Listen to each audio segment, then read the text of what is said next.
And welcome back to the Wayniac Nation Fantasy Football Spectacular for Week 10. I'm your host, Wayne Cavati. And joining me, as usual, are my two cohorts, live from Tobacco Road. Dutton, welcome back to the show. How are you? I'm doing great. I mean, I know it's football and football full swing, but the Masters starts tomorrow. And Speaking of full swing, right, and they announced the ACC basketball schedule I the saw other that. day. So I'm excited about. Yeah, things are weird, but let's go football. Yeah. Live from New York, our daily fantasy guru, Chris Fiamano. Fanduel Fee, how are you? Doing good. I'm excited for football, just like everybody else, and also the Masters. So let's get this going. It's a tradition like no other, is what I've been told. So yeah, no, I'm amped up for the Masters as well. But we do have football to focus on. We have a pretty decent Thursday night game, so we're going to just jump right into the action this week. Our traditional Wet Bandits locks of the week. Last week we did pretty well again. All of our survivor picks advanced. Dutton's dog pick of the Raiders advanced. My Dolphins and Giants underdog picks both won as well. Fee did hit the Steelers, although they didn't cover the spread. They looked like they looked like they had some issues, but hey, they won. So this week we're just going to keep rolling it and we're way up on the year if you've been following it. We've been putting out an article, a recap of each week, so you could always check that out.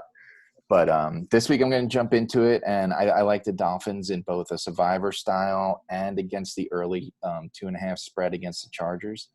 I don't think Tua is the next Joe Montana, but I think he's magic. I think that defense is playing out of its mind. And I think they're going to fluster a rookie quarterback. We've said that before about Mr. Herbert, and he seems to always come through and play with great poise. But I think the Dolphins win this one, and easily by the 2.5. But I'm going to throw this out there as well. Fee, I'm going with your Giants again this week. They're 3.5 dog. Let me tell you why. Why. The New York Football Giants are 5-1 against the spread over the last 6 weeks. The 1 week they lost was the 1 week Vegas made them the favorite against the Redskins, and they lost that game. So they are 5-0 as the underdog. You guys know from not talking on the show, but talking on our chats, how I feel about the Eagles' play this year. I don't think they're good. It does look like they might be getting a little bit more healthy this week, but I'm going to lock it in. I'm going to tell you the Giants again this week. So we'll go right to you, Fee. I always go to you after I pick the Giants, and you always make fun of me. So what do you got this week? I'm not going to make fun of you this week. I don't really like it so much, but it's not one of my picks. I got for Survivor, I got the Packers. I'm not sure how I feel about the 13.5 or 14.5, depending on where you look, points. But I would definitely take them for Survivor for sure. For my spread picks, I'm looking at the Cleveland Browns minus 3.5 playing Houston.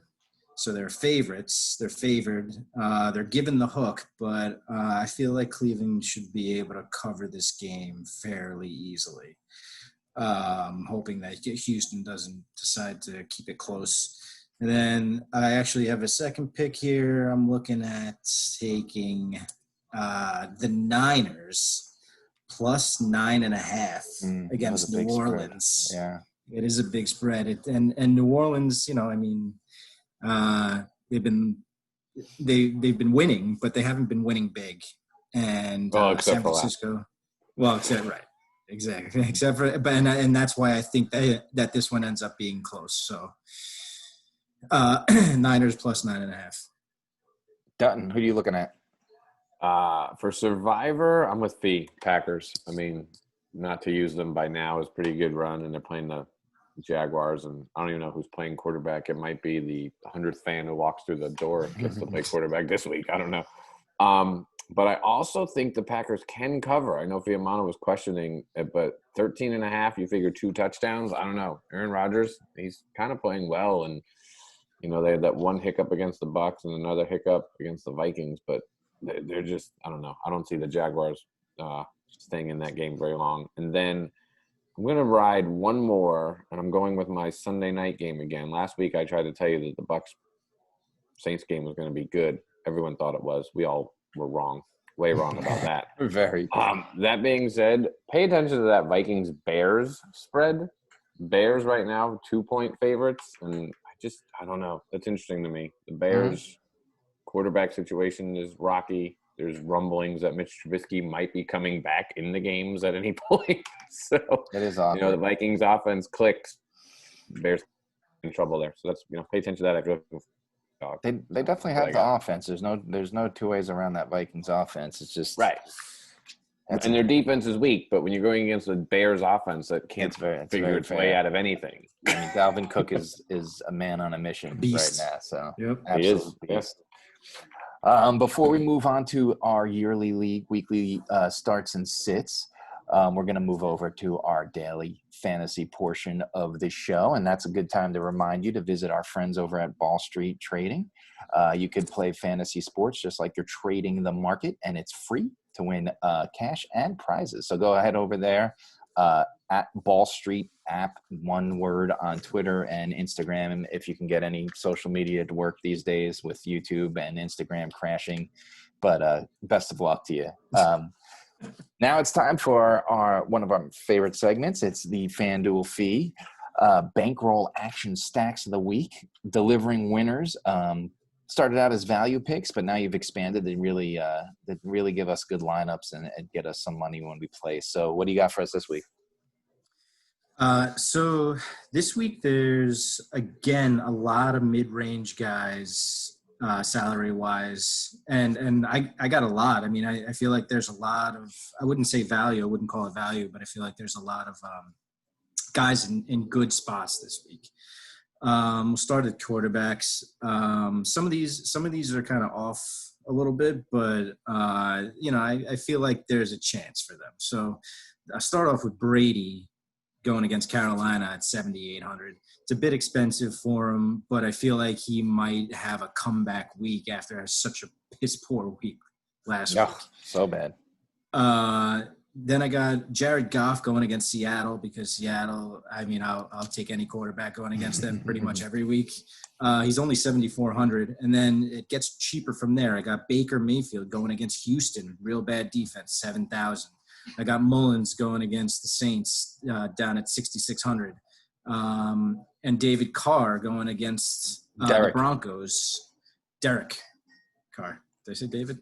Yeah. Well, he's somewhere. He's at 6,900.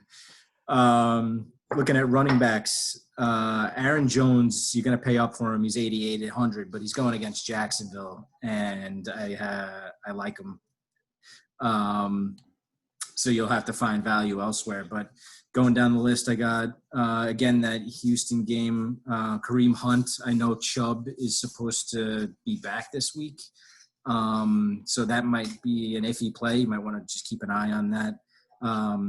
James Robinson going against Green Bay at 7,300. I got Duke Johnson coming back for Houston in that Cleveland game at 5,800 if David Johnson is out. And then I got Gibson versus Detroit at 6,100. I'm not sure if he's going to play, but I also really, really like J.D. McKissick going against Detroit at 5,300 if Gibson doesn't play. Or even if he does play, McKissick I still think is a good play, because Alex Smith checks the ball down 100 times a game. On to the receivers, I got Cooper Kupp against Seattle. You could stack him up with Goff. He's 7,700. Will Fuller against Cleveland, again in that game, 7,100. I got Allen Robinson down at 6,900 going against Minnesota's terrible secondary. Brandon Ayuk against the Saints at 6,500. Brandon Cooks in that same Houston-Cleveland game. You're going to have to make a choice between Fuller and Cooks, or you could just stack them up. He's down at 6,300. And I really like Jerry Jeudy going against the Raiders at 5,800. You want to look at tight ends, I got Hawkinson at 6,200 going against Washington. Dallas Goedert against the Giants at 5,800. And I actually like Evan Ingram this week playing Philadelphia, who gives up the second most points to tight ends on the year at 5,600. I like it. Thank you, Fee, as always, for the in-depth research. Before we move on, I know a lot of listeners to this show, not to put you on the spot, good sir, are longtime participants in the Mike Dutton Masters Pool, which is taking the year off due to coronavirus.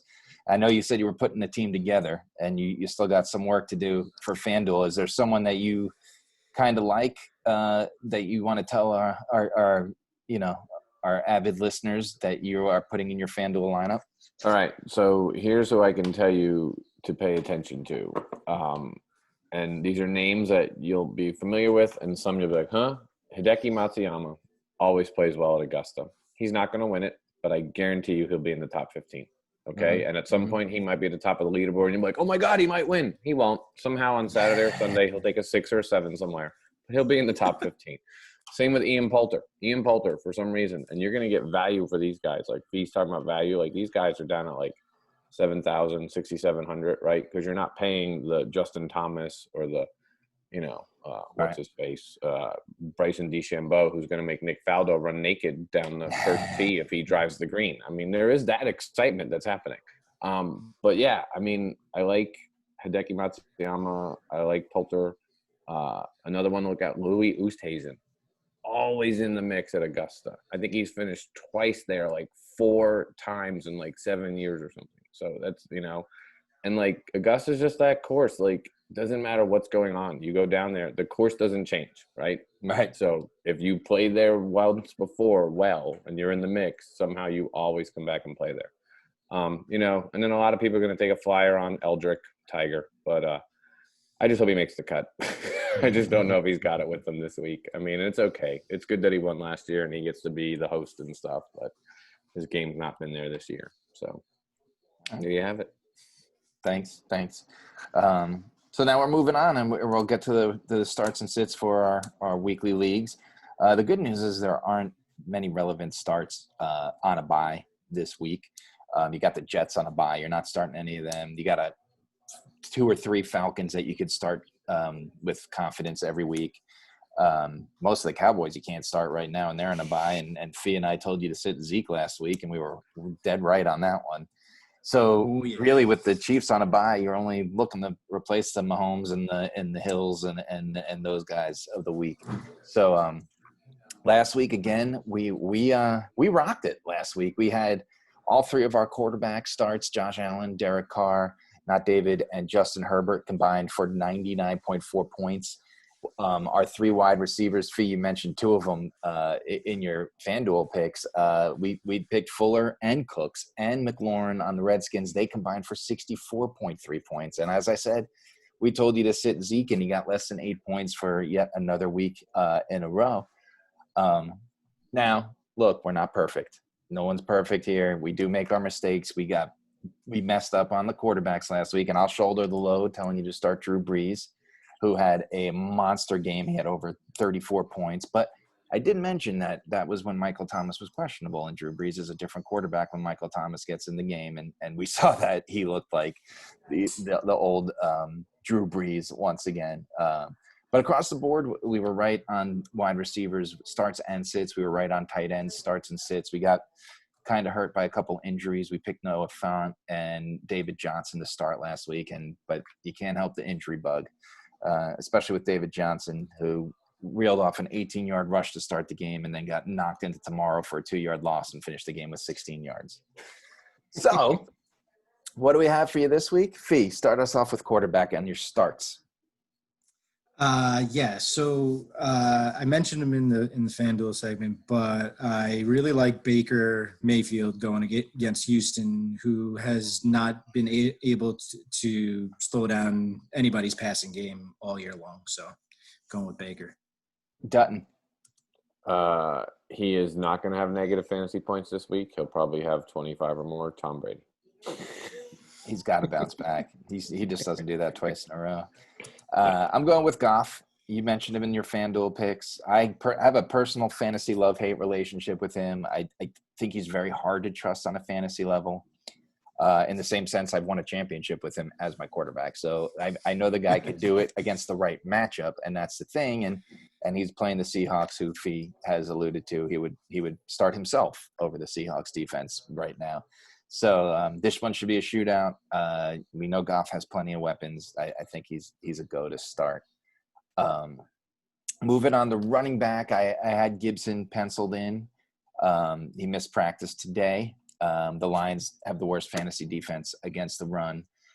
So I think, as you mentioned, McKisson, if Gibson doesn't go, plug him in. If you could pick him up, I think he'll do just fine. Moving on, Dutton, who do you have? I have James Conner, and I told you to start him last week, and I don't know what that team was that played in Dallas, but questions at quarterback this week in Pittsburgh. I think James Conner gets a heavy load. We don't even have to ask Fee who he's starting because we couldn't just name this the Fee starts James Robinson every week slot of the week. Tell us why you're starting James Robinson this week, Fee. It's true. I for whatever reason, I always gravitate towards James Robinson. I don't know what it is. I guess just Jacksonville can only run the ball because they don't really have all that much of a passing game, although they did do pretty well last week with their rookie quarterback. But James Robinson going up against Green Bay. Green Bay's rush defense has not been good. I feel like they're going to have to run the ball to keep Aaron Rodgers off the field, and that's going to be a big part of what of getting James Robinson involved in the game early and often. Mm-hmm. Fee, we'll stay with you. Just let's keep moving the wide receiver. Who do you got there? I got Cooper Kupp.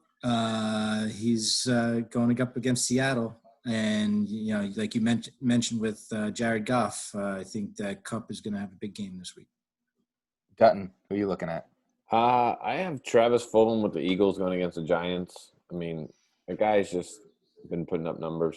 He's been the Eagles' wide receiver. He has been their receiver, right? And then Allen Robinson on the Bears. I know I said Bears quarterback is a touchy position, but going against that weak Vikings defense, somebody can throw the ball to Allen Robinson. Mm-hmm. Yeah, I have Robinson in there too. Look, he's kind of like the Tim Brown, right? It doesn't matter who's quarterback. Great analogy. The guy's he's that reliable guy. Wide receivers have thrived against the Vikings. They're allowing 14 receptions per game, 30 points per game to wide receivers. Last week, they allowed 10 receptions and 120 yards to Marvin Jones and Danny Amendola. And pretty sure one of them got a TD too. So come on, Allen Robinson has been pretty stellar the last few years. I think that you could pencil him in to start there. The next category we call the TJ, TE, TD King category, and I'm sticking with Hawkinson because all the man does is catch touchdowns, and you start him every week. If you're not starting him every week, there's something wrong with you. Fee, who are you starting this week at tight end? I'm starting Evan Ingram. I mentioned him in the Fanduel segment. Philly's defense has been the second worst in the league, fantasy point-wise, against the tight end. And Dutton, who do you got? I'm going with Hunter Henry. I know that the Dolphins defense is strong against the tight end. I believe they're in the top 10, right, in tight end points allowed. But I don't know. Hunter Henry, I don't know. Something about it. I feel like there's a matchup there. And Hunter Henry has not been getting as many looks as I think people were anticipating him getting at the beginning of the year. It's valid. I think he's been a bit of a disappointment on that. I would agree with that. But every now and then, those guys who are point scorers could put up some points, and this might be the week. So Hunter Henry. Yeah, he does have those weeks. Let's flip on over to the sit side. Right now, a quarterback, if everything goes off with the Steelers and nobody else comes down with any COVID restrictions, I think that defense bounces back, and you got to sit Joe Burrow this week. Fee, who are you sitting? I'm going with Teddy Bridgewater this week. I went with him last week as a sit, and he went absolutely nuts, scoring 35 points. But I think this week, going up against Tampa Bay, after Tampa Bay had such a horrific game, I think they bounce back and play, as the defense that they've been all year. And I think Teddy Bridgewater is not going to have a game like he did last week. Okay. And Dutton, who are you looking at? Yeah, really quick, Fee, I agree with you on that in terms of, apparently practice Monday morning in Tampa was not fun. And there's a lot of angry people down there right now, both offensively and defensively on that team. My sit this week is Matthew Stafford. He got yanked from the game last week. They pulled him, right? And it could have been, he didn't practice a lot because there was COVID concerns and this and that. But he's just, he's one of those guys that you look at the beginning of the year, his team's not going to be good. But fantasy-wise, he's always going to put up numbers. But even this year, his numbers are down. And Washington, say what you want about them, but their defense is not terrible.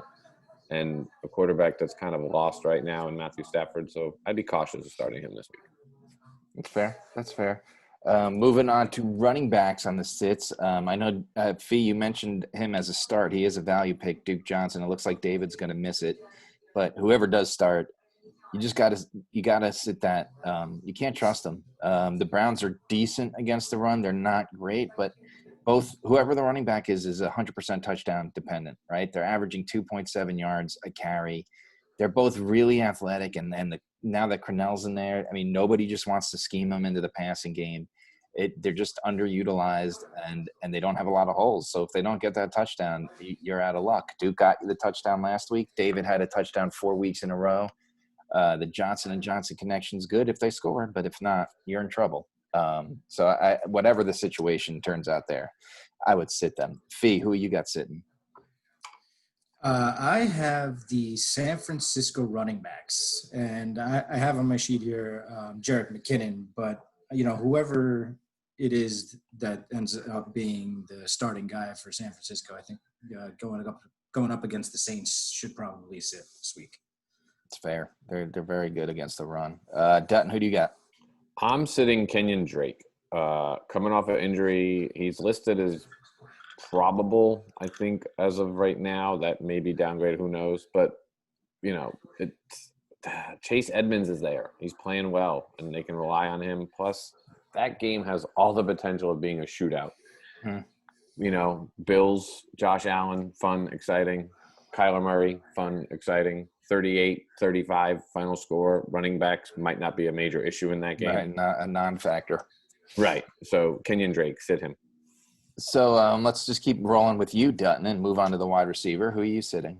I'm sitting A.J. Brown going against a tough Colts defense with a Ryan Tannehill who is not the Ryan Tannehill he was weeks 1 through 4. No, he's not. Fee, who do you have? I have Justin Jefferson going up against the Bears defense. I know we spoke about that game. I just think that the Bears D is just too good. They just don't give up a whole lot on the outside to the receivers. Yeah, that's fair. I'm going with Lockett. If you look at Lockett, this might be a nice matchup. He's the 14th ranked receiver in fantasy football, and he's averaging over 16 points a game. Over the last 5 weeks, he's been held to less than 7 points 4 times. Okay, the numbers are inflated because of that 100 point week he had and he just went off. And Metcalf is clearly becoming the guy. So he's he's not getting a lot of big looks. That's all from Metcalf, and he's just not been the guy the last 5 weeks. Now, that being said, this is probably the week that he goes, 8 receptions, 400 yards, and 3 touchdowns. But I recommend sitting him. I had Thielen in there too. But as I thought about it, I agree with you, Fee, on your what you said about the Bears defense and Jefferson. But I think that plays to Thielen's advantage because he's more one of those Tim Brown guys. And I think when Jefferson can't get open, Thielen, boom, he's the guy there. May not be a great day, maybe a 7 reception for 60-yard day, but that's going to get you points at the end of the day. And moving into tight end, I'll keep it rolling. Mark Andrews, we talked about disappointing tight ends. He's averaging 2.6 receptions and 25 yards over his last 3 games, and he's playing the Pats defense, who's number 2 against the tight end. Not starting for me. And then we got a little rivalry going on here because Dutton looks like you're going to sit who Fee told us to start. Dutton, what are you thinking? I'm sitting Evan Ingram, and Fiamano told you, and he's right. The Eagles defense is not great against tight ends. That's right. They give up points to tight ends. I just don't have Ingram. I watch him drop, bobble. His hands, I don't know. I don't trust it. It's a game that he could get a lot of looks, right? It's you're a tight end get 10 looks and he only catches 4 of them. Imagine, Right. you know, if you're some of these other tight end owners or wish their tight end could get 10 looks. For sure. Like, For sure. so, you know, this could bite me, but yeah, I told Fee I don't trust his hands. So, I mean, even the one touchdown he caught last week was questionable and he was bobbling it and securing it. So, Evan Ingram hands, I'm sitting them. And that takes us to Fee, who picked who Dutton told you to start. Fee, you're benching Hunter Henry this week. Why don't you tell us why? Yeah, I mentioned Hunter Henry because Miami's defense is 6th in the league against the tight end, and Miami's defense has been playing like out of their minds the last 3 or 4 straight weeks, and I feel like Miami is gonna kind of put a stranglehold on the Chargers offense this week. I know Herbert has been playing really well, and he's got a lot of weapons. But I think that Hunter Henry just doesn't get it going this week against Miami's tough D. Yeah, that's fair. That's fair. I hope you're wrong because I do have Hunter Henry. Which means you hope Dutton's right. Yeah, I hope he's wrong too, because then I'm right. Well, that takes us to the end of another show. Thanks for everyone that keeps watching and liking and subscribing. And if you haven't liked or subscribed or watched, please do so. It's right down there. Just click the button. Don't forget to head over to our friends at Ball Street and check us out on Twitter. And be sure to come back next week for more winning picks. Have a good week and good luck.